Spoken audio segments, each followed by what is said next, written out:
I'm a nomad. I was born in Germany, baptized in Italy, and I was raised in California.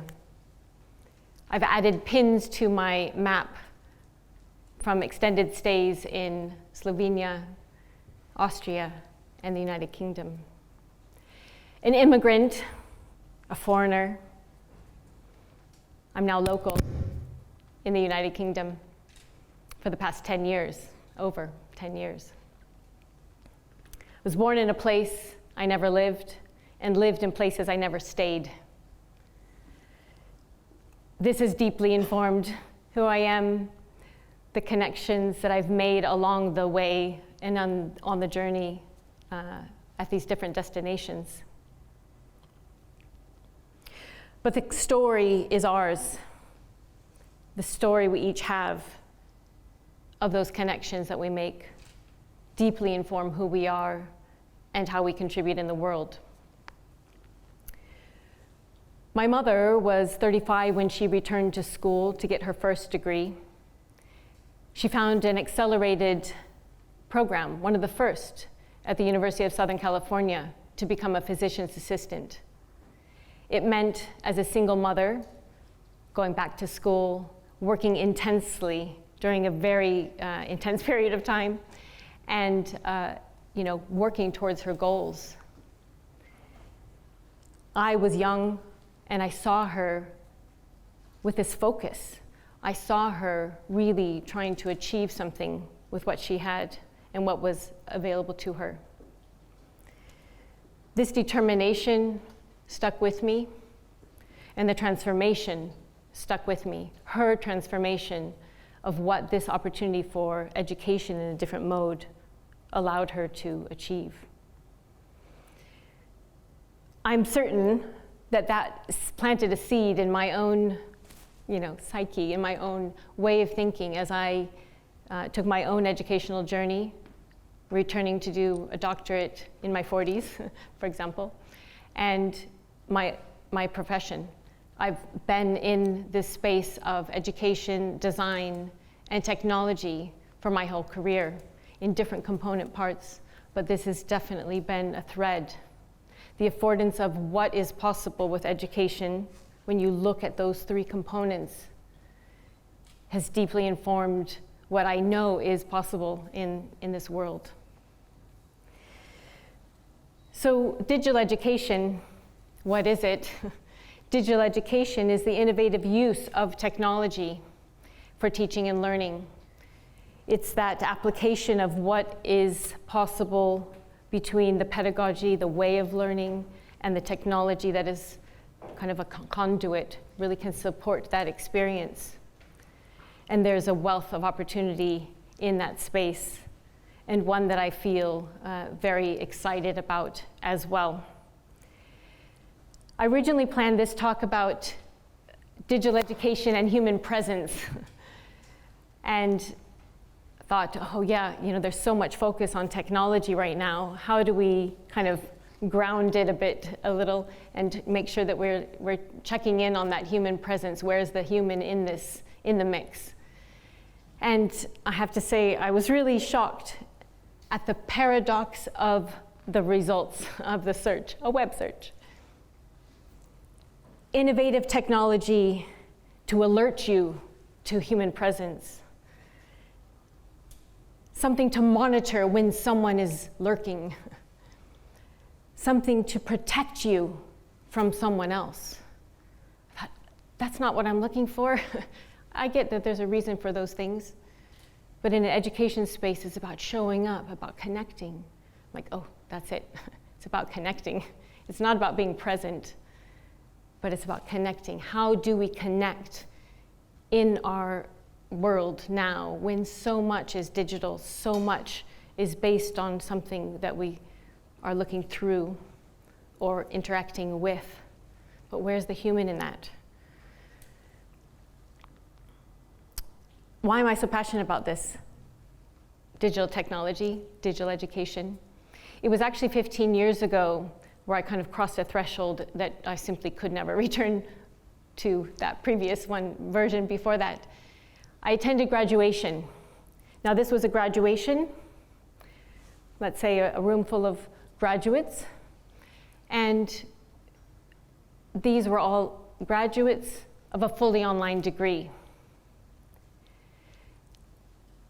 I have to say I was so deeply inspired by their stories of perseverance. Generally speaking, it was a part-time degree, working alongside of it. You know, as with all of us, life stories happening as we're doing our education and life. But there was something quite unique about it. And I felt a really deep sense of obligation. As an educator, we have to get it right for those students. We have to get it right to provide that experience of education, especially when it's fully online. You cannot compromise. It has to be designed. And technology is a lever in that. It is a partner in that. But I would beg to differ with those who say that human connection is not possible. The growth of online is massive. 166 billion worldwide industry at the moment.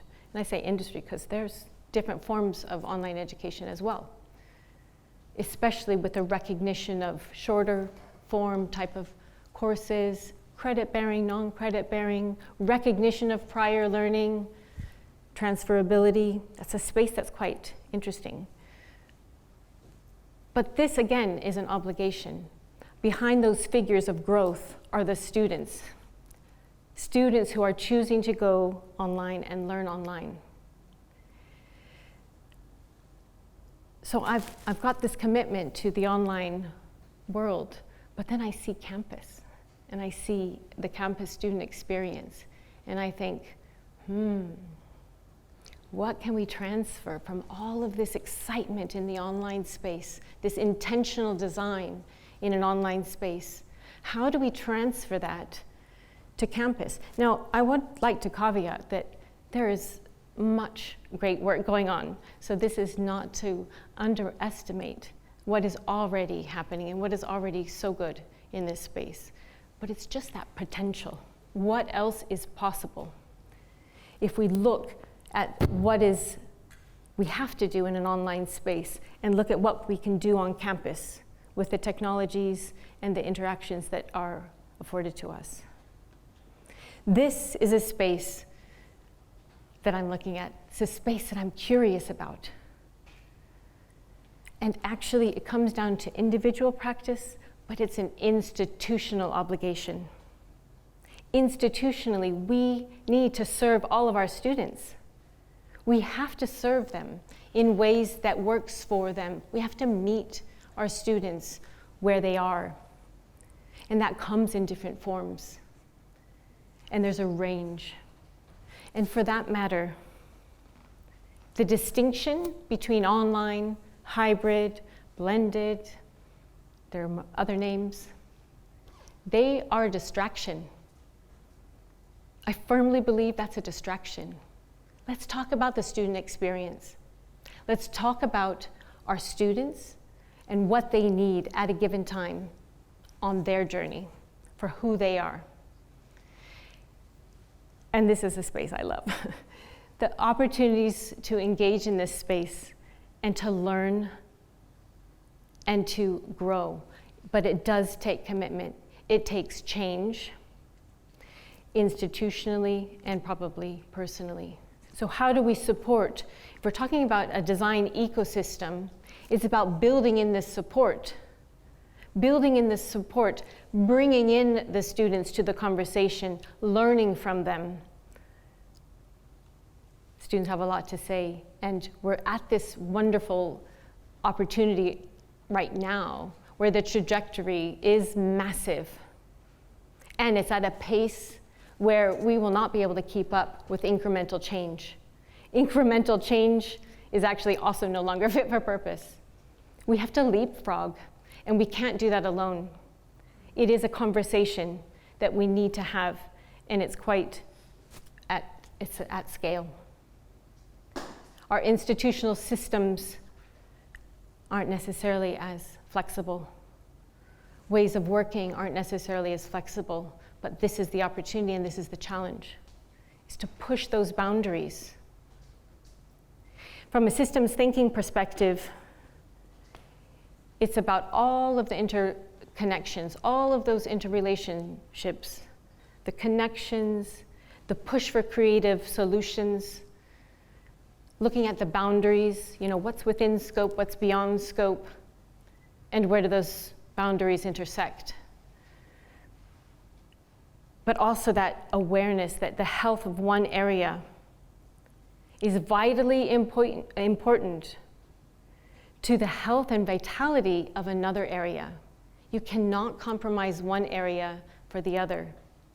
And this is also why I suggest we cannot abdicate our responsibility to technology at the expense of human connection.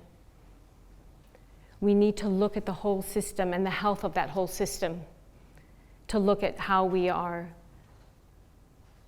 showing up, how we are connecting, how we are designing our experiences for our students and for our staff. Is the whole system healthy? And this is an exciting part. But because the trajectory of artificial intelligence, you notice I'm not talking about technology, I'm confident we're going to get there. I'm confident that those conversations are happening. We're marrying the pedagogy with the technology. There's so much great work there. I am not concerned, and I am excited about the opportunities that technology affords. What I am concerned is that we're giving due respect, due value to that human connection, to showing up, to seeing the other in our digital world. It's an opportunity I love, and an opportunity that I know we're going to get right. I think we're doing things in a way that takes time, but I also think we've lost time. We cannot wait, but it takes everyone's contribution. And I suggest this designed approach is a conversation for all of us to have. It's not individual, it's not someone else's responsibility, it's not someone else's job. It's for all of us, because guess what? We're friends, we're parents, we're children, and this is a responsibility of humanity. We have got to show up in society to inform how this works. So if we're not doing it at an educational level, let's at least do it in our day-to-day levels in our life. To the students out there, I see you. This is for you. There's an opportunity here for you to be a contributor to this emergence, a contributor to what is possible. Emergence comes from those who feed into what it becomes. It's something that doesn't exist right now, but it's coming forward. It's that liminal space. Such an exciting space. Contribute. To those watching this in the future, I anticipate you, and I'm so curious what's happening right now in your world. It's been a pleasure.